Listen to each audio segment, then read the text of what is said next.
Hi friends, welcome to my channel. First ನನ್ನ channel ನೋಡ್ತೀರಿ, subscribe ಮಾಡ್ಕೊಳ್ಳಿ ಫ್ರೆಂಡ್ಸ್. ಇವಾಗ ಟಾಪ್ಗಳನ್ನ ಯಾವ ರೀತಿ ಆಲ್ಟ್ರೇಷನ್ ಮಾಡೋದು ಅಂತ ತೋರಿಸ್ಕೊಡ್ತೀನಿ ಬನ್ನಿ. ತುಂಬ ಈಸಿಯಾಗಿ ಮಾಡ್ಕೋಬೋದು. ನೀವು ಈ ಥರ ಆಲ್ಟ್ರೇಷನ್ ಮಾಡಿನೂ ಕೂಡ ಅರ್ನಿಂಗ್ ಮಾಡ್ಬೋದು. ಸ್ವಲ್ಪ ಟೈಲರಿಂಗ್ ಬರ್ತಾ ಇರೋರು ಯಾವ ರೀತಿ ಟಾಪ್ನಾಗಲಿ ನೈಟಿನಾಗಲಿ ಯಾವ ರೀತಿ ಆಲ್ಟ್ರೇಷನ್ ಮಾಡೋದು ಅಂತ ನಾನು ತೋರಿಸ್ಕೊಡ್ತೀನಿ. ಮೊದಲನೇದಾಗಿ ಇವತ್ತು ಟಾಪು ಸ್ಟಿಚ್ ಮಾಡ್ತಾಯಿದ್ದೀನಿ, ಆಲ್ಟ್ರೇಷನ್ ಮಾಡ್ತಾಯಿದ್ದೀನಿ. ಬನ್ನಿ ಯಾವ ರೀತಿ ಮಾಡೋದು ಅಂತ ತೋರಿಸ್ಕೊಡ್ತೀನಿ. ಓಕೆನಾ? ಮೊದಲು ಈ ಥರ ಉಲ್ಟಾ ಮಾಡಿ ಈ ಥರ ಇಟ್ಕೊಳ್ಳಿ. ಓಕೆನಾ? ಈ ಥರ ಉಲ್ಟಾ ಇಟ್ಕೊಂಡು ಈ ಥರ ಮಧ್ಯಕ್ಕೆ ಇಟ್ಕೋಬೇಕು. ಇಟ್ಕೊಂಡಾದ್ಮೇಲೆ ನಿಮ್ಗೆ ಏನು ಮೆಜರ್ಮೆಂಟ್ ತೊಗೊಂಡಿರ್ತೀರ, ಇಲ್ಲ ಡ್ರೆಸ್ ನಾನು ಮೆಜರ್ಮೆಂಟ್ ತೊಗೊಂಡಿದ್ದೀನಿ. ಅಂದರೆ ಸ್ವಲ್ಪ ಲೂಸ್ ಬೇಕು ಅಂತ ಹೇಳಿದ್ದಾರೆ. ಇದು ಬಂದ್ಬಿಟ್ಟು 33 ಇದೆ ಸೈಜು ತೊಗೋತೀನಿ. ಯಾಕೆಂದರೆ ಲೂಸ್ ಇರಲಿ, ಬೇಕು ಅಂದರೆ ಆಮೇಲೆ ಸ್ಟಿಚ್ ಹಾಕ್ಸ್ಕೊಳ್ಳಿ ಅಂದ್ಬಿಟ್ಟು ನಾನು ಅಂದರೆ ಅಳತೆ ತೊಗೊಂಡಿರೋದು 33, 1 ಇಂಚು ಲೂಸ್ ಕೊಟ್ಟು ಸ್ಟಿಚ್ ಮಾಡ್ತಾಯಿದ್ದೀನಿ. ಓಕೆನಾ? ಇದು ಬಂದ್ಬಿಟ್ಟು 17 ಇಂಚ್ ಬಂತು.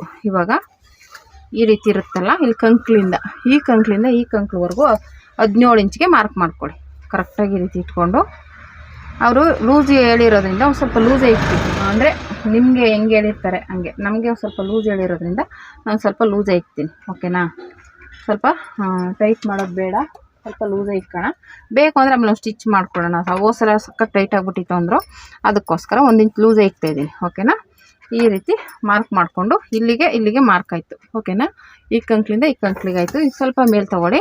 ಇದು ಪಾಕೆಟ್ ಬಂದಿದೆ, ಹಾಗಾಗಿ ಇಲ್ಲಿ ಪಾಕೆಟ್ ಬಿಟ್ಟು ಇನ್ನೂ ಈ ಕಡೆಗೆ ಹಿಡಿಯೋಕ್ಕಾಗಲ್ಲ, ಇಲ್ಲಿ ಮಾತ್ರ ತೊಗೋಬೇಕಾಗುತ್ತೆ ನಾವು. ಓಕೆನಾ? ಈಗ ಮಧ್ಯೆ ಬಂದುಬಿಟ್ಟು ಅದು 30 ಇದೆ, 31 ಇಂಚು ತೊಗೋತೀನಿ ನಾನು. ಓಕೆನಾ? 31 ಇಂಚಿಗೆ ಈ ಥರ ಮಾರ್ಕ್ ಮಾಡ್ಕೊಳ್ಳಿ. 15.5 ಬಂತು ನೋಡಿ. ಕರೆಕ್ಟಾಗಿ ಇಟ್ಕೊಳ್ಳಿ. ಇಲ್ಲಿ ಪಾಕೆಟ್ ಇದೆಯಲ್ಲ, ಇಲ್ಲಿಗೆ ಎಂಡ್ ಮಾಡ್ತೀನಿ ನಾನು. ಇಲ್ಲಿಗೆ 15 ಇಂಚಿಗೆ ಈ ರೀತಿ ಮಾರ್ಕ್ ಮಾಡ್ಕೊಳ್ಳಿ. ಓಕೆನಾ? ಈ ರೀತಿ ಇದಕ್ಕೆ ಜಾಯಿಂಟ್ ಮಾಡಿ, ಈ ರೀತಿ ಬಂದು ಹಿಂಗೆ ಜಾಯಿಂಟ್ ಮಾಡಿ. ಇಲ್ಲಿ ನಮ್ಗೆ 15 ಇಲ್ಲಿಗೆ ಬೇಕು, ಆದ್ರೂ ಇಲ್ಲಿ ಕ್ರಾಸಾಗಿರೋದ್ರಿಂದ ನಾವು ಇಲ್ಲಿಗೆ ಎಂಡ್ ಮಾಡಬೇಕಾಗುತ್ತೆ. ಓಕೆನಾ? ಈ ರೀತಿ ಇಲ್ಲಿಗೆ ಎಂಡ್ ಮಾಡಬೇಕು. ಇಲ್ಲಿ ಡಾಟ್ ಬರುತ್ತೆ, ಹಿಂದೆಗಡೆ ಡಾಟ್ ಇಟ್ಕೊಡ್ಬೇಕು ಅಷ್ಟೇ. ಇದಕ್ಕೆ ಈ ಥರ ಪಾಕೆಟ್ ಬಂದಾಗ ಆ ಟ್ರಿಕ್ನ ಯೂಸ್ ಮಾಡ್ಕೋಬೇಕು ನೀವು. ಓಕೆನಾ? ಈ ಟ್ರಿಕ್ಸ್ ಯೂಸ್ ಮಾಡಲೇಬೇಕು. ಈ ಕಡೆ ಹಿಡಿಯೋಕ್ಕಾಗಲ್ಲ ನಮಗೆ, ಹಾಗಾಗಿ ನಾವು ಹಿಂದೆಗಡೆ 2 ಚಿಕ್ಕದಾಗಿ ಡಾಟ್ ಹಿಡಿದ್ರೆ ಸರಿ ಹೋಗುತ್ತೆ. ಓಕೆನಾ? ಈಗ ಇಲ್ಲಿ ಇದರಲ್ಲಿ ಬಂದುಬಿಟ್ಟು ಕೆಳಗಡೆ ಬಂದುಬಿಟ್ಟು ಹಿಪ್ ಸೈಜ್ ಬಂದುಬಿಟ್ಟು ಇದು 37 ಅಂದರೆ 38 ಬರುತ್ತೆ. 30 ಅಂದರೆ ಈ ಥರ 2 ಭಾಗ ಮಾಡ್ಕೊಳ್ಳಿ. 19 ಇಂಚ್ ಬರುತ್ತೆ. ಓಕೆನಾ? ನೋಡಿ, ಇಲ್ಲಿಂದ 19 ಇಂಚು ಅಂದರೆ ಹಿಂಗೆ ಕ್ರಾಸಾಗಿ ಬರುತ್ತೆ. ನಾವೇನು ಮಾಡೋಕ್ಕಾಗಲ್ಲ, ಇದನ್ನು ಮಾತ್ರ ಹಿಂಗೆ ಕ್ರಾಸಾಗಿ ತೆಗಿಯೋಣ. ಓಕೆನಾ? ಇಲ್ಲಿ ತೆಗಿಬಹುದು, ಇಲ್ಲಿ ಆಗಲ್ಲ, ಇಲ್ಲಿ ಪಾಕೆಟ್ ಇದೆ, ಪಾಕೆಟ್ಗೆ ಏನು ಮಾಡೋಕ್ಕಾಗಲ್ಲ. ಇದು ಹಾಗೇ ಇರಲಿ, ಅದಕ್ಕೆ ನಾನು ಬೇರೆ ಐಡಿಯಾನೇ ಕೊಡ್ತೀನಿ. ಓಕೆನಾ? ಅದು ಲಾಸ್ಟಲ್ಲಿ ತೋರಿಸ್ತೀನಿ, ಹೇಳ್ತೀನಿ ನೋಡಿ. ಇವಾಗ ಇದಕ್ಕೆ ಸ್ಲೀವ್ಸ್ದು 9 ಇಂಚಿದೆ, 4.25 ಸುತ್ತಳತೆ 4.25 ಇದೆ. ನಾನು 1/4 ಇಂಚ್ ಲೂಸೇ ಇಡ್ತೀನಿ, ಯಾಕೆಂದರೆ ಮತ್ತೆ ಟೈಟಾಗಿ ಬಿಚ್ಚಿ ಮಾಡೋದು ಬೇಡ, ಲೂಸೇ ಇರಲಿ. ಲೂಸ್ ಆದರೆ ಬೇಕಾದ್ರೆ ಒಂದು ಅರ್ಧ ಇಂಚು ಒಂದೊಂದು ಸ್ಟಿಚ್ ಹಾಕೋಬೋದು, ಆಮೇಲೆ ತೊಂದರೆ ಏನಿಲ್ಲ. ಇವಾಗ ಈ ರೀತಿ ಕರೆಕ್ಟಾಗಿ ನಾವು ಏನು ಮಾರ್ಕ್ ಮಾಡ್ಕೊಂಡಿರ್ತೀವಲ್ಲ ಅಲ್ಲಿಗೆ ಸ್ಟಿಚ್ ಮಾಡಿ. ನಿಮ್ಗೆ ಇಲ್ಲಿ ಕನ್ಫ್ಯೂಸ್ ಆಗುತ್ತೆ ಅಂದರೆ ಹಿಂಗೆ ಮಾರ್ಕ್ ಮಾಡ್ಕೊಳ್ಳಿ. ಓಕೆನಾ? ಇಲ್ಲಿಗೆ ಎಂಡ್ ಮಾಡ್ಕೊಳ್ಳಿ. ಈ ಥರ ಹಿಂಗೆ ಮಾರ್ಕ್ ಮಾಡ್ಕೊಂಡಾಗ ನಿಮ್ಗೆ ಈಸಿ ಆಗುತ್ತೆ. ಓಕೆನಾ? ಈ ರೀತಿ ಮಾರ್ಕ್ ಮಾಡಿಕೊಂಡು ಇಲ್ಲಿ ಏನಿದೆ ಈಗೇನೆ ತೊಗೊಳ್ಳಿ. ಓಕೆನಾ? ಈಗ ತೊಗೊಂಡು ಇಲ್ಲಿ ಪಾಕೆಟ್ ಇದೆಯಲ್ಲ, ಇಲ್ಲಿಗೆ ಎಂಡ್ ಮಾಡಿ. ಓಕೆನಾ? ಈ ಪಾಕೆಟ್ ಇದ್ದರೆ ಈ ಥರನೇ ಸ್ಟಿಚ್ ಮಾಡಬೇಕು, ನಾವು ಬೇರೆ ರೀತಿ ಸ್ಟಿಚ್ ಮಾಡೋಕ್ಕಾಗಲ್ಲ. ಓಕೆನಾ? ಇದು ತೊಗೊಂಡು ಇಲ್ಲಿಗೆ ಎಂಡ್ ಮಾಡ್ಕೋಬೇಕು ಅಷ್ಟೇ. ಓಕೆನಾ? ಹಾಗೆ ಸ್ಟಿಚ್ ಮಾಡ್ಕೊಳ್ಳಿ. ನಿಮಗೆ 2 ಇಲ್ಲ 3 ಸ್ಟಿಚ್ ಹಾಕ್ಕೋಬೋದು. ಆಮೇಲೆ ಪಾಕೆಟ್ ಹತ್ರ ಹಿಡಿಯೋಕ್ಕಾಗೋದಿಲ್ಲ ನಮಗೆ, ಅಲ್ಲಿ ಮಾತ್ರ ಸ್ವಲ್ಪ ಕ್ರಾಸಾಗಿ ಸ್ಟಿಚ್ ಮಾಡ್ಕೋಬೇಕು. ಯಾಕೆಂದರೆ ಪಾಕೆಟ್ ಇಡೋದ್ರಿಂದ ನಾವು ಯಾವುದೇ ಆದರೂ ಡ್ರೆಸ್ಸು ಪಾಕೆಟ ಇಲ್ಲ ಕ್ಲೋಸ್ ಮಾಡಬೇಕು, ಇಲ್ಲ ಪಾಕೆಟ್ ಬೇಕು ಅಂದರೆ ಸೈಡಲ್ಲೇ ಹಿಡಿಬೇಕಾಗುತ್ತೆ. ಪಾಕೆಟ್ ಹತ್ರ ಹಿಡಿಯೋಕ್ಕಾಗೋದಿಲ್ಲ. ಆ ಥರ ಇದ್ದಾಗ ನೀವು ಹಿಂದೆನೇ ಡಾಟ್ ಹಿಡ್ಕೊಳ್ಳೇಬೇಕಾಗುತ್ತೆ. ಓಕೆನಾ? ಆ ಥರನೇ ಸ್ಟಿಚ್ ಮಾಡಬೇಕು, ಇನ್ನು ಬೇರೆ ಆಪ್ಷನ್ ಇಲ್ಲ ಇದಕ್ಕೆ. ನೀವು ಸ್ಟಿಚಿಂಗ್ ಒಂದು ಸೈಡ್ ಮಾತ್ರ ಫುಲ್ಲು ನೀಟಾಗಿ ಇಟ್ಕೋಬೋದು. ಅದೇನಾಗುತ್ತೆ, ಒಂದು ಕಡೆ ಹಿಡ್ದಿರ್ತೀವಿ, ಒಂದು ಕಡೆ ಹಿಡ್ದಿರಲ್ಲ ಅಲ್ವಾ, ಪಾಕೆಟ್ ಇರುತ್ತೆ ಅಂತ. ಅವಾಗೇನು ಮಾಡಬೇಕಪ್ಪ ಅಂದರೆ, ನಾನು ಅದು ಈ ಟ್ರಿಕ್ ಹೇಳ್ಕೊಟ್ಟಿದ್ದೀನಲ್ಲ, ಡಾಟ್ ಹಿಡಿಯೋದು, ಅದು ಹಿಡಿದ್ರೆ ನಿಮಗೆ ಫುಲ್ಲು ಪರ್ಫೆಕ್ಟಾಗಿ ಬರುತ್ತೆ. ದಪ್ಪಾಗಿರೋರ್ಗಾಗಲಿ ಸಣ್ಣಕ್ಕಿರೋಕ್ಕಾಗಲಿ. ಯಾಕೆಂದರೆ ಈ ಸೈಡಲ್ಲಿ ನೀವು ಹಿಡಿಯೋಕ್ಕಾಗಲ್ವಲ್ಲ ಒಂದು ಸೈಡು, ಆಮೇಲೆ ಒಂದು ಸೈಡ್ ಹಿಡಿಯೋಕ್ಕಾಗಲ್ಲ ನಾವು ಡಾಟ್ನ. ಅದಕ್ಕೋಸ್ಕರ ಈ ಪಾಕೆಟ್ ಕಡೆ ಸ್ವಲ್ಪ ಜಾಸ್ತಿ ಹಿಡೀರಿ. ಆ ಕಡೆ ನಾವು ಏನಿದ್ರು ಡಾಟ್ ಹಿಡ್ದಿದ್ದೀವಪ್ಪ ಅನ್ನೋ ಥರ ಹಿಡೀರಿ. ಯಾಕೆಂದರೆ ಆ ಕಡೆ ಆಲ್ರೆಡಿ ಸ್ಟಿಚಿಂಗ್ ಮಾಡಿರ್ತೀವಲ್ಲ ಬಟ್ಟೆ, ಅದಕ್ಕೋಸ್ಕರ ಜಾಸ್ತಿ ಹಿಡಿದ್ರೆ ಟೈಟ್ ಆಗಿಬಿಡುತ್ತೆ. ಅದಕ್ಕೆ ಒಂದು ಸೈಡು ಹಿಡಿದೇ ಇರೋ ಕಾರಣ ಜಾಸ್ತಿ ಹಿಡೀರಿ. ಆ ಕಡೆ ನೋಡಿದ್ರೆ ನಮಗೆ ಡಾಟ್ ಹಿಡ್ದಿದ್ದಾರಪ್ಪ ಅನ್ನೋ ಥರ ಇರಬೇಕು ಅಷ್ಟೇ. ಆ ಥರ ಸ್ವಲ್ಪ ತುದಿಯಲ್ಲಿ ಇಟ್ಕೊಳ್ಳಿ ಅಷ್ಟೇ. ಆ ಥರ ಇಟ್ಕೊಂಡ್ರೆ ಪರ್ಫೆಕ್ಟಾಗಿ ಬರುತ್ತೆ. ಓಕೆನಾ. ಈ ರೀತಿ ನೀವು ಸೈಡ್ ಪಾಕೆಟ್ ಇರುವಂಥ ಟಾಪ್ನ ಈ ಟ್ರಿಕ್ಕಿಂದ ನೀವು ಸ್ಟಿಚ್ ಮಾಡಿದ್ರೆ ಪರ್ಫೆಕ್ಟಾಗಿ ಫಿಟ್ಟಿಂಗ್ ಬರುತ್ತೆ. ಓಕೆನಾ. ಈಗ ನೀವು ಕರೆಕ್ಟಾಗಿ ಕಂಕ್ಳಿಂದ ಕೆಳಗೆ 1 ಇಂಚ್ ಕೆಳಗಡೆ ಮಾರ್ಕ್ ಮಾಡ್ಕೊಳ್ಳಿ. ಅಲ್ಲಿಂದ ಕೆಳಗಡೆ ನಿಮಗೆ ಸ್ಲಿಟ್ ಎಲ್ಲಿವರೆಗೆ ಇದೆ ಅಲ್ಲಿವರೆಗೂ ಮಾರ್ಕ್ ಮಾಡ್ಕೋಬೋದು. ಓಕೆನಾ. ಅಂದರೆ 2 ಕಡೆ ಶೋಲ್ಡ್ರ್ ಮಧ್ಯನೇ ಬರಬೇಕು, ಅದನ್ನು ನೀಟಾಗಿ ಮಾರ್ಕ್ ಮಾಡ್ಕೊಳ್ಳಿ. ಓಕೆನಾ. ಇಲ್ಲಾಂದರೆ ಏನಾಗುತ್ತಪ್ಪ ಅಂದರೆ ಒಂದು ಸೈಡ್ ಹೋಗುತ್ತೆ, ಒಂದು ಸೈಡ್ ಹೋಗುತ್ತೆ. ಅದಕ್ಕೆ ಕರೆಕ್ಟಾಗಿ ಶೋಲ್ಡ್ರ್ ಮಧ್ಯನೇ ಬರಬೇಕು. ಅದೇ ಮೇಲ್ಗಡೆ ಕಂಕ್ಳಿಂದ 1 ಇಂಚ್ ಕೆಳಗಡೆನೇ ಇರಲಿ, ಮೇಲಕ್ಕೆ ಹೋಗಬಾರ್ದು, ಚೆನ್ನಾಗಿ ಕಾಣಿಸಲ್ಲ ಅದು ಡಾಟು. ಮೇಲ್ಗಡೆ ಟೈಟ್ ಆಗಿಬಿಡುತ್ತೆ. ಕಂಕ್ಳಿಂದ ನಿಮಗೆ ಇಲ್ಲಿ ಕೆಳಗಡೆಗೆ ಬರಬೇಕು. ಕಂಕ್ಳಿಂದ ಕೆಳಗಡೆಗೆ ಬಂದಾಗ ಅಲ್ಲಿ ನಮಗೆ ಫಿಟ್ಟಿಂಗ್ ಬೇಕಾಗಿರೋದ್ರಿಂದ ನಿಮಗೆ ಕಂಕ್ಳಿಂದ ಕೆಳಗಡೆಗೆ ಮಾರ್ಕ್ ಮಾಡ್ಕೊಳ್ಳಿ. 2 ಸೈಡು ಕರೆಕ್ಟಾಗಿ ಶೋಲ್ಡ್ರ್ ಮಧ್ಯೆ ಮಾರ್ಕ್ ಮಾಡ್ಕೊಳ್ಳಿ. ಮಾರ್ಕ್ ಮಾಡಿಕೊಂಡು ನಾನು ಹೇಳ್ದಂಗೆ ಪಾಕೆಟ್ ಇರೋ ಕಡೆ ಸ್ವಲ್ಪ ಜಾಸ್ತಿ ಹಿಡೀರಿ. ತುದಿಯಲ್ಲಿ ಬಂದು ಹಂಗೆ ಜಾಸ್ತಿ ಹಿಡ್ಕೊಂಬಂದು ತುದಿಗೆ ಬರಬೇಕು. ಅದು ಹೇಳೋದಕ್ಕಿಂತ ಸ್ಟಿಚ್ಚಿಂಗಲ್ಲೇ ನೋಡ್ಬೇಕು ನೀವು. ಓಕೆನಾ. ಇನ್ನೊಂದು ಸೈಡು ಹಿಡ್ದಿದ್ದೀವಪ್ಪ ಅನ್ನೋ ಥರ ಸುಮ್ಮನೆ ತುದಿಗೆ ಬಂದು ಹಂಗೆ ಎಂಡ್ ಆಗಿಬಿಡ್ಬೇಕು. ಅಂದರೆ ಈ ಕಡೆನೂ ಸ್ಟಿಚ್ಚಿಂಗ್ ಕಾಣಿಸ್ಬೇಕು, ಒಂದು ಕಡೆ ಇಟ್ಟರೆ ನೀಟಾಗಿ ಕಾಣಿಸಲ್ಲ ಅಂತ ಅಷ್ಟೇ. ನೋಡಿ ನಾನು ತೋರಿಸ್ತಾ ಇದ್ದೀನಿ ಇಲ್ಲಿ. ನೀಟಾಗಿ ಮೇಲ್ಗಡೆಯಿಂದ ತುದಿಗೆ ಬರ್ತಾ ಸ್ವಲ್ಪ ಜಾಸ್ತಿ ಹಿಡೀರಿ. ಆಮೇಲೆ ಬರ್ತಾ ತುದಿಗೆ ಬರಬೇಕು. ಆ ಥರ ಹಿಡ್ಕೊಳ್ಳಿ ಅಷ್ಟೇ. ನಾವು ಡಾಟ್ ಹಿಡಿತೀವಲ್ಲ ಸೇಮ್ ಅದೇ ಥರನೇ. ಅಂದರೆ ಮೇಲ್ಗಡೆ ತುದಿಗೆ ಬರಬೇಕು, ಮಧ್ಯದಲ್ಲಿ ಜಾಸ್ತಿ ಹಿಡಿಬೇಕು, ಕೆಳಗಡೆ ತುದಿಗೆ ಬರಬೇಕು ಅಷ್ಟೇ. ಇದು ಡಿಫ್ರೆನ್ಸು. ನಾನು ಹೇಳ್ದಂಗೆ ಪಾಕೆಟ್ ಕಡೆ ಜಾಸ್ತಿ ಹಿಡೀರಿ. ಇನ್ನೊಂದು ಕಡೆ ಆಲ್ರೆಡಿ ನಾವು ಸ್ಟಿಚ್ ಹಾಕಿರೋದ್ರಿಂದ ಅಲ್ಲಿ ಕಮ್ಮಿ ಹಿಡೀರಿ. ಅಂದರೆ ಇವಾಗ ಒಂದು ಡಾಟ್ನ ನಾವು ಒಂದು ಹಿಡಿದ್ರೆ ಚೆನ್ನಾಗಿ ಕಾಣಿಸಲ್ಲ, 2 ಕಡೆನೂ ಹಿಡಿಬೇಕು, ಅದಕ್ಕೋಸ್ಕರ. ಓಕೆನಾ. ಈ ರೀತಿ ಸ್ಟಿಚ್ ಮಾಡಿದ್ರೆ 2 ಕಡೆ ಡಾಟ್ನ ನಿಮಗೆ ಪರ್ಫೆಕ್ಟಾಗಿ ಬರುತ್ತೆ ಡಿಸೈನು. ಅಂದರೆ ಟಾಪ್ ಸ್ಟಿಚ್ಚಿಂಗು ನೀಟಾಗಿ ಬರುತ್ತೆ. ಕಸ್ಟಮರ್ಗೂ ಕೆಲವರು ಈ ಥರದನ್ನು ಸ್ಟಿಚ್ಚಿಂಗ್ ಮಾಡೋದಿಲ್ಲ. ಒಂದು ಸೈಡ್ ಹಿಡಿತಾರೆ, ಇನ್ನೊಂದು ಸೈಡ್ ಹಿಡಿತಾರೆ. ಅಲ್ಲಿ ಹಿಡಿಯೋಕ್ಕಾಗೋದಿಲ್ಲ, ಪಾಕೆಟ್ ಬೇಡ ಅಂದರೆ ಹಿಡಿತೀವಿ, ಪಾಕೆಟ್ ಬೇಕಂದರೆ ಹಿಡಿಯೋಕ್ಕಾಗಲ್ಲ ಅಂತ ವಾಪಸ್ ಕೊಟ್ಬಿಡ್ತಾರೆ. ಅಂಥವ್ರಿಗೆ ನೀವು ಈ ರೀತಿ ಮಾಡಿಕೊಟ್ಟಾಗ ಅವಾಗ ನೀವು ಒಂದು 10 ರೂಪಾಯಿ ಜಾಸ್ತಿ ಕೇಳಿದ್ರು ಕೊಡ್ತಾರೆ. ಯಾಕೆಂದರೆ ನೋಡಿ ಈ ರೀತಿ ಮಾಡಿದ್ದೀವಿ, ಹಿಂದೆ ಡಾಟ್ ಹಿಡ್ದಿದ್ದೀವಿ, ನೀವು ಫಿಟ್ಟಿಂಗ್ ಕರೆಕ್ಟಾಗಿ ಬರುತ್ತೆ ಅಂತ ಹೇಳ್ಬಿಟ್ಟು ಒಂದು 10 ರೂಪಾಯಿ ಎಕ್ಸ್ಟ್ರಾನೇ ಕೇಳ್ಬೋದು. ಕರೆಕ್ಟಾಗಿ ಮಾಡಿಕೊಟ್ಟಿದ್ದೀನಿ ಅಲ್ವಾ ಕೆಲಸನ, ನೋಡಿ ಕೆಲಸ ನೋಡ್ಬಿಟ್ಟು ದುಡ್ಡು ಕೊಡಿ ಅಂತ ಕೇಳ್ಬೋದು. ಅಂದರೆ ನಾವು ಎಷ್ಟು ಕೆಲಸ ನೀಟಾಗಿ ಮಾಡಿರ್ತೀವಿ ಅವಾಗ ನಾವು ಅವ್ರನ್ನ ಕೇಳೋಕ್ಕೊಂದು ಧೈರ್ಯ ಇರುತ್ತೆ. ಕೆಲಸನೇ ಚೆನ್ನಾಗಿ ಮಾಡಿದೆ ಕೇಳಿದಾಗ ನೀವು ಚೆನ್ನಾಗೇ ಮಾಡಿಲ್ಲ ಕೆಲಸನ, ನೀವು ಅಮೌಂಟ್ ಜಾಸ್ತಿ ಕೇಳ್ತಿದ್ದೀರಾ ಅಂತಾರೆ. ನಾವು ಕೆಲಸ ನೀಟಾಗಿ ಮಾಡಿದಾಗ ಅವ್ರು ಇಲ್ಲ ಅನ್ನೋಕ್ಕಾಗಲ್ಲ. ಅವಾಗೇನು ಮಾಡ್ತಾರೆ, ಅಮೌಂಟ್ನ ನಾವು ಕೇಳಿದಷ್ಟು ಅಮೌಂಟ್ನ ಕೊಡ್ತಾರೆ. ಓಕೆನಾ.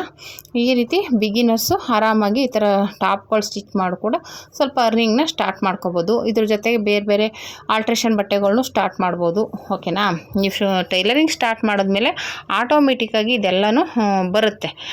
ಟೈಲರಿಂಗ್ ಅಂದಮೇಲೆ ಇದೊಂದೇ ಅಂತಲ್ಲ, ಟಾಪ್ ಆಗಲಿ, ನೈಟಿ, ಪೆಟಿಕೋಟ್, ಇಲ್ಲ ಬ್ಲೌಸ್ ಆಗಲಿ, ಈ ಥರ ಎಲ್ಲ ಒಂದೊಂದನ್ನೇ ಕಲಿಸುತ್ತೆ ಪಾಠ ಅದನ್ನೇ. ಓಕೆನಾ. ನೀವು ಕಲಿತಾ ಇದ್ದಂಗೆ ಒಬ್ಬರು ಕಸ್ಟಮರ್ ಬರ್ತಿದ್ದಂಗೆ ಅವ್ರನ್ನ ಕಳ್ಸೋಕ್ಕಾಗಲ್ಲ ನಮಗೆ. ಅವಾಗ ಏನು ಮಾಡ್ತೀವಿ, ಅವ್ರು ಏನೇನು ಕೇಳ್ತಾರೆ ಅದನ್ನು ಒಂದೊಂದೇ ನಮಗೆ ಗೊತ್ತಿಲ್ಲದೇ ಟೈಲರಿಂಗಲ್ಲಿ ಮುಳುಗೋಗಿ ಕಲ್ತ್ಕೋತಾ ಹೋಗ್ತೀವಿ.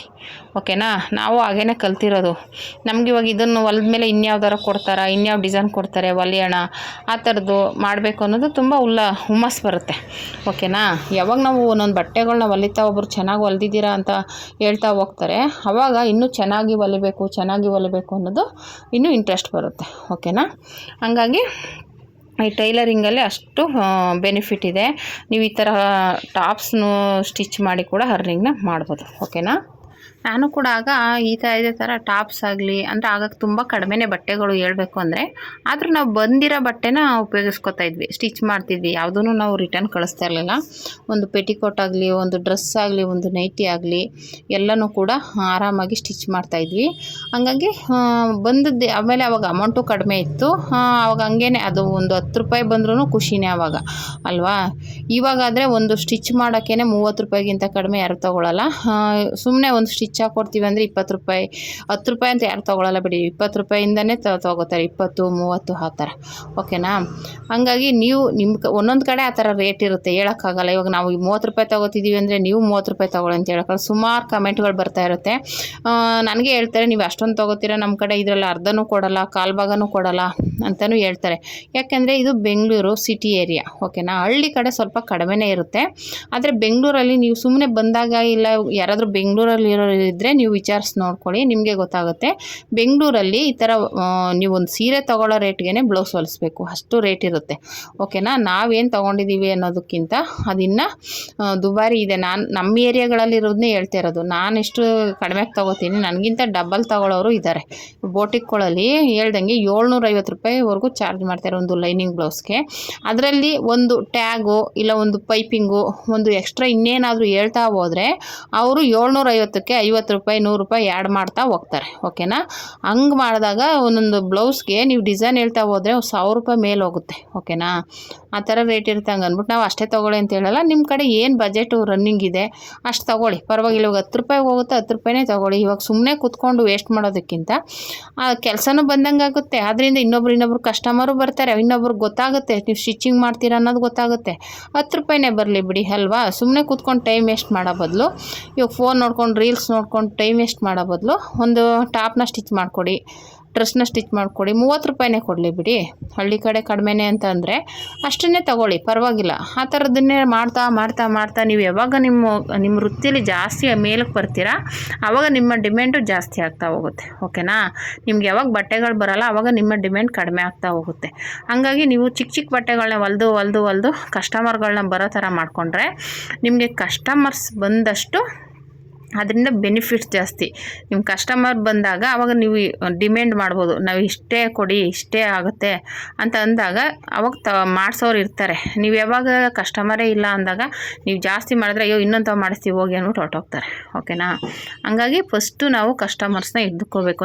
ನಾವೇನೇ ಆದ್ರೂ ಒಂದು ಸ್ವಲ್ಪ ದಿನ ಕಡಿಮೆ ತೊಗೊಂಡು ಅವ್ರನ್ನ ಪರಿಚಯ ಮಾಡ್ಕೊಂಡು ಚೆನ್ನಾಗಿ ಕಸ್ಟಮರ್ನ ಇಟ್ಕೊಂಡ್ರೆ ಅವ್ರು ಬೇರೆ ಕಡೆ ಎಲ್ಲೂ ಹೋಗಲ್ಲ. ಆವಾಗ ಅವ್ರಿಗೆ ಹಂಗೆ ನಗ್ನಾಗ್ತಾ ಇವಾಗ ಹೆಂಗಿರೋ ರೇಟ್ಗಳು ಜಾಸ್ತಿ ಆಗ್ತಾ ಇರುತ್ತೆ. ಅವಾಗ ಹೇಳ್ಬೇಕು ಈ ಥರ ರೇಟ್ಗಳು ಜಾಸ್ತಿ ಆಗಿದೆ, ನಾವು ಮನುಷ್ಯರೇ, ನಮಗೂ ಈ ಥರನೇ ಇದರಿಂದನೇ ಅನ್ನ ತಿನ್ನೋದು, ನಮ್ಗೆ ಇನ್ನೆಲ್ಲಿಂದ ಬರುತ್ತೆ ಅಂತ ಹೇಳಿ ಒಂಥರ ಅವ್ರನ್ನ ಕೇಳ್ಕೊಂಡಾಗ ಅವರು ಕೊಡ್ತಾರೆ. ಇವಾಗ 20 ರೂಪಾಯಿ ಕೊಡೋ ಬದಲು 10 ರೂಪಾಯಿ ಕೊಡ್ತಾರೆ. ಇವಾಗ ನಾವು ಒಂದು 150 ರೂಪಾಯಿ ಚಾರ್ಜ್ ಮಾಡ್ತೀವಿ ಅಂದ್ಕೊಳ್ಳಿ, ಅದಕ್ಕೊಂದು 180 ಮಾಡಿದಾಗ ಒಂದು 170 ಆದರೂ ಕೊಡ್ತಾರೆ. ಓಕೆನಾ. ಆ ಥರ ಒಂದು ಉದಾಹರಣೆ ಕೊಟ್ಟಿದ್ದು. ಆ ಥರ ಎಲ್ಲ ಇರುತ್ತೆ. ನೀವು ಕೂಡ ಆ ಥರ ಮಾಡ್ಕೋಬೋದು. ನಾನು ಹೇಳ್ತಿರೋದು ಬಿಗಿನರ್ಸ್ಗೆ. ಓಕೆನಾ. ಇವಾಗ ಮನೆಗಳಲ್ಲಿ ಸ್ಟಿಚ್ ಮಾಡ್ತಾ ಇರ್ತೀರಾ, ಅವಾಗ ಅಯ್ಯೋ ಇಷ್ಟು ಕಡಿಮೆ ಕೊಡ್ತಾರೆ, ಅಯ್ಯೋ ಅಷ್ಟು ಹೊಲಿಬೇಕಾ, ಅಯ್ಯೋ ಬೇರೆ ಕಡೆ ಅಷ್ಟು ಕೊಡ್ತಾರೆ, ಆ ಥರ ಡಿಮ್ಯಾಂಡ್ ಮಾಡೋಕ್ಕೆ ಹೋಗಬೇಡಿ. ಫಸ್ಟ್ ಕಸ್ಟಮರ್ ಬಂದಾಗ 30 ರೂಪಾಯಿ ಹೇಳ್ತೀರಾ, ಒಂದು 20 ರೂಪಾಯಿ ಕೊಡ್ತೀನಿ ಹೊಲ್ಕೊಡಮ್ಮ ಅಂದರೆ ಹೊಲ್ಕೊಡಿ. ಸುಮ್ಮನೆ ಟೈಮ್ ವೇಸ್ಟ್ ಮಾಡೋ ಬದಲು ಹೊಲ್ಕೊಂಡು ಅದೇನು ಗಂಟೆಗಟ್ಟಲೆ ಆಗೋಲ್ಲ. ಓಕೆನಾ. ನೀವು ಕರೆಕ್ಟಾಗಿ ಕೂತ್ಕೊಂಡು ಹೊಲ್ತೀನಿ ಅಂದರೆ 15 ನಿಮಿಷದಲ್ಲಿ 20 ನಿಮಿಷದಲ್ಲಿ ಮುಗಿಸ್ಬೋದು. ಓಕೆನಾ. ಹಂಗೆ ಮುಗಿಸ್ಕೊಂಡು ಹೋದಾಗ ಅವರಿಂದ ಇನ್ನೊಬ್ರಿಗೆ ಹೇಳ್ತಾರೆ ಅವರು. ಓಕೆನಾ. ಇವಾಗ ಹೊಲ್ಕೊಟ್ಟಿಲ್ಲ ಅಂದರೆ ಅವಾಗ ಅದನ್ನು ತೊಗೊಂಡೋಗಿ ಹೇಳ್ತಾರೆ, ಅಯ್ಯೋ ಇಷ್ಟು ಕೇಳಿದೆ ಹೊಲ್ಕೊಟ್ಟಿಲ್ಲ ಹೋಗು ಅಂದಾಗ ಅವ್ರು ಇನ್ನೊಬ್ರಿಗೆ ಹೇಳಿದಾಗ ಅಯ್ಯೋ ಅವತ್ತೇ ಹೊಲ್ಕೊಟ್ಟಿಲ್ಲ ಇನ್ನು ನಮ್ಗೆ ಹೊಲ್ಕೊಡ್ತಾರೆ ಬೇಡ ಅಂದ್ಬಿಟ್ಟು ಒಂದು ರಿಜೆಕ್ಟ್ ಮಾಡಿಬಿಡ್ತಾರೆ. ಓಕೆನಾ. ಹಂಗಾಗಿ ಯಾವುದೇ ಕಾರಣಕ್ಕೂ ಕಸ್ಟಮರ್ಸ್ ಬಂದರೆ ಬಿಗಿನರ್ಸು ಬಿಡೋಕ್ಕೆ ಹೋಗಬೇಡಿ. ಒಂದು 10 ರೂಪಾಯಿ ಕಡಿಮೆ ಆದ್ರೂ ಅಂದರೆ ಗಾಂಚಾಲಿ ಮಾಡೋ ಕಸ್ಟಮರ್ನ ಇಟ್ಕೋಬೇಡಿ. ನಿಮ್ಮ ಹತ್ರ ನೀವು ಮಾತಾಡಿದಾಗ ಗೊತ್ತಾಗುತ್ತೆ ಅವರು ಹೇಗೆ ಏನು ಅಂತ. ಆ ಥರದ ಕಸ್ಟಮರ್ಸ್ನ ಇಟ್ಕೊಳ್ಳಿ. ನೀವೇನೇ ಒಂಚೂರು ಹೆಚ್ಚು ಕಮ್ಮಿ ಆದರೂ ಅಡ್ಜಸ್ಟ್ ಮಾಡ್ಕೊಂಡು ಹೋಗ್ಲಿ ಬಿಡಮ್ಮ ಆಯಿತು ನಾಳೆ ಕೊಡ್ತೀನಿ ಮಾಡಿಕೊಡು ಆ ಥರ, ಇಲ್ಲ ಕೊಟ್ಬಿಟ್ಟು ನಾಳೆ ಕೊಡು ದುಡ್ಡನ್ನ ಪರವಾಗಿ, ಆ ಥರ ಕಸ್ಟಮರ್ಸ್ನ ಇಟ್ಕೊಳ್ಳಿ. ಓಕೆನಾ. ಒಬ್ಬೊಬ್ರು ಏನು ಮಾಡ್ತಾರೆ, ಒಂದು 10 ರೂಪಾಯಿ ಕೊಟ್ಬಿಟ್ಟು ನಾಳೆ ನಾವು ಏನಾರು ಹೊಲ್ಕೊಟ್ಬಿಡಮ್ಮ ಅಂತ ಹೋಗೋರು ಇರ್ತಾರೆ. ಆ ಥರ ಒಂಥರ ಫ್ರೆಂಡ್ಲಿಯಾಗಿದ್ದು ಅದಕ್ಕೆ ದುಡ್ಡು ಕರೆಕ್ಟಾಗಿ ಕೊಡಬೇಕು. ಆ ಥರದವ್ರನ್ನ ಇದು ಮಾಡ್ಕೊಳ್ಳಿ.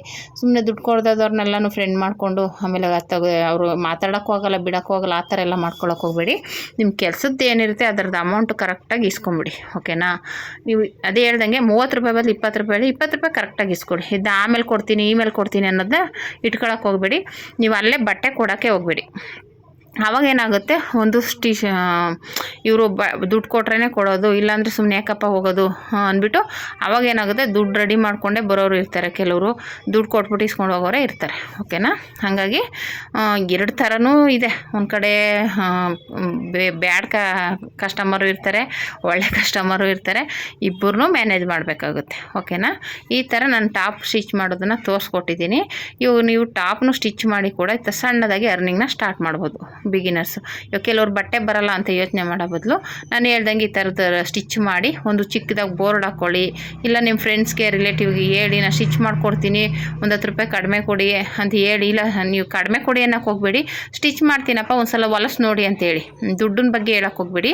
ಅವಾಗ ನಿಮಗೆ ಗೊತ್ತಲ್ಲ, ಕೆಲವ್ರಿಗೆ ನಿಮಗೆ ಗೊತ್ತಲ್ಲ ಕೊಡಿ ಅಂದರೆ ಬೇರೆ ಕಡೆ ಹೊಲಸೋ ರೇಟ್ನ ಕೊಟ್ಬಿಡ್ತಾರೆ. ಓಕೆನಾ. ಹಂಗಾಗಿ ಅದು ನೀವೇ ತಲೆ ಉಪಯೋಗಿಸಿ ಮಾಡ್ಕೋಬೇಕು. ಇವಾಗ ಏನೋ ಹೊಲ್ಕೊಡ್ತಾರೆ ಅವಾಗ ನೀವೇ ಕೊಟ್ಬಿಡಿ ಅಮೌಂಟ್ನ ನನಗೆ ಗೊತ್ತಿಲ್ಲ ಎಷ್ಟು ಈಗ ಹೊಲಿತಾ ಇದ್ದೀನಿ ಅಂದರೆ ಬೇರೆ ಕಡೆ ಎಷ್ಟು ಕೊಡ್ತಾ ಇರ್ತಾರೆ ಅಷ್ಟೇ ಅಮೌಂಟ್ ಕೊಡ್ತಾರೆ ಒಂದೊಂದ್ಸಲ, ಓಕೆನಾ. ಆ ಥರ ಎಲ್ಲ ಇರುತ್ತೆ. ಹಾಗಾಗಿ ಅದನ್ನು ನೀವು ನೋಡಿಕೊಂಡು ಇದು ಮಾಡ್ಕೋಬೇಕಾಗುತ್ತೆ. ಟೈಲರಿಂಗಲ್ಲಿ ಸ್ವಲ್ಪ ಪಳಗ್ತಾ ಅದನ್ನೇ ಕಲಿಕೆ ಅದೇ ಕಲಿಸುತ್ತೆ ಪಾಠನ, ಟೈಲರಿಂಗೇ ಕಲಿಸುತ್ತೆ ಪಾಠನ, ಓಕೆನಾ. ಈ ರೀತಿ ನಾನು ಒಂದಷ್ಟು ಟಾಪ್ನ ಇವಾಗ ಸ್ಟಿಚ್ ಮಾಡಿರೋದನ್ನು ತೋರಿಸ್ಕೊಟ್ಟಿದ್ದೀನಿ. ಅದು ಯಾವ ರೀತಿ ಮೆಜರ್ಮೆಂಟ್ ತೊಗೋಬೇಕು, ಯಾವ ರೀತಿ ಸ್ಟಿಚ್ ಮಾಡಬೇಕು, ಮತ್ತು ಈ ಥರ ಪಾಕೆಟ್ ಬಂದಾಗ ಯಾವ ರೀತಿ ಸ್ಟಿಚ್ ಮಾಡಬೇಕು ಅನ್ನೋದೆಲ್ಲ ತೋರಿಸ್ಕೊಟ್ಟಿದ್ದೀನಿ, ಓಕೆನಾ. ಇನ್ನು ಯಾವ ಥರ ಆದರೂ ವೀಡಿಯೋ ಬೇಕು ಅಂದರೆ ಕಮೆಂಟ್ ಮಾಡಿ. ನನಗೆ ಬರ್ತಾ ಇರೋ ಸ್ಟಿಚಿಂಗಲ್ಲಿ ಯಾವ್ಯಾವ್ದು ಬರುತ್ತೆ ಅದನ್ನೆಲ್ಲ ವೀಡಿಯೋಗಳು ತೋರಿಸ್ತಾನೆ ಇದ್ದೀನಿ. ನಿಮಗೆ ಯಾವ ಥರ ಇದೇ ಥರದ ವೀಡಿಯೋಸ್ ಬೇಕು ಅಂದರೆ ಕಮೆಂಟ್ ಮಾಡಿ, ಆ ಥರ ವೀಡಿಯೋಸ್ನ ಹಾಕೋಕ್ಕೆ ಟ್ರೈ ಮಾಡ್ತೀನಿ, ಓಕೆನಾ. ಇವಾಗ ಟಾಪ್ಸ್ನ ನೀಟಾಗಿ ಸ್ಟಿಚಿಂಗ್ ಮಾಡೋದು ತೋರಿಸ್ಕೊಟ್ಟಿದ್ದೀನಿ. ಫಸ್ಟ್ನೇದಕ್ಕೆ ನೀಟಾಗಿ ಹೇಗೆ ಅಳತೆ ತೊಗೋಬೇಕು, ಹೇಗೆ ಸ್ಟಿಚ್ ಮಾಡಬೇಕು ಅನ್ನೋದೆಲ್ಲ ತೋರಿಸಿದ್ದೀನಿ. ಮತ್ತು ಈ ಥರ ಪಾಕೆಟ್ ಬಂದಾಗ ನೀವು ಯಾವ ರೀತಿ ಆ ಟ್ರಿಕ್ನ ಉಪಯೋಗಿಸಿ ಸ್ಟಿಚ್ ಮಾಡ್ಬೋದು ಅನ್ನೋದನ್ನು ತೋರಿಸ್ಕೊಟ್ಟಿದ್ದೀನಿ, ಓಕೆನಾ. ಈ ವಿಡಿಯೋ ಇಷ್ಟ ಆದರೆ ಲೈಕ್ ಮಾಡಿ, ಶೇರ್ ಮಾಡಿ, ಕಮೆಂಟ್ ಮಾಡಿ, ಓಕೆನಾ ಫ್ರೆಂಡ್ಸ್. ನೋಡಿ ಈ ರೀತಿ ಬಂದಿದೆ ಡ್ರೆಸ್, ಓಕೆನಾ. ಸೈಡ್ ಫಿಟ್ಟಿಂಗ್ ಎಲ್ಲ ಎಷ್ಟು ನೀಟಾಗಿ ಬಂದಿದೆ ಅಲ್ಲ. ಸಣ್ಣಕ್ಕಿರೋರ್ಗಂತೂ ಸೂಪರಾಗಿ ಕೂತ್ಕೊಳ್ಳುತ್ತೆ. ಪಾಕೆಟ್ ಇದ್ದಾಗ ನೀವು ದಪ್ಪಕ್ಕಿರೋರ್ಗೂ ಈ ಥರ ಹಿಡೀರಿ, ಡಾಟ್ನ ನೀಟಾಗಿ ಕೂತ್ಕೊಳ್ಳುತ್ತೆ, ಓಕೆನಾ. ಹಂಗಾಗಿ ಈ ಥರ ಒಂದು ಟ್ರಿಕ್ನ ಯೂಸ್ ಮಾಡಿಕೊಂಡು ರೆಡಿಮೇಡ್ ಟಾಪ್ನ, ಪಾಕೆಟ್ ಇರುವಂಥ ಟಾಪ್ಗಳನ್ನ ಸ್ಟಿಚ್ ಮಾಡಿಕೊಡಿ. ಕಸ್ಟಮರು ತುಂಬಾ ಖುಷಿ ಪಡ್ತಾರೆ, ಓಕೆನಾ. ಈ ವಿಡಿಯೋ ಇಷ್ಟ ಆದರೆ ಲೈಕ್ ಮಾಡಿ, ಶೇರ್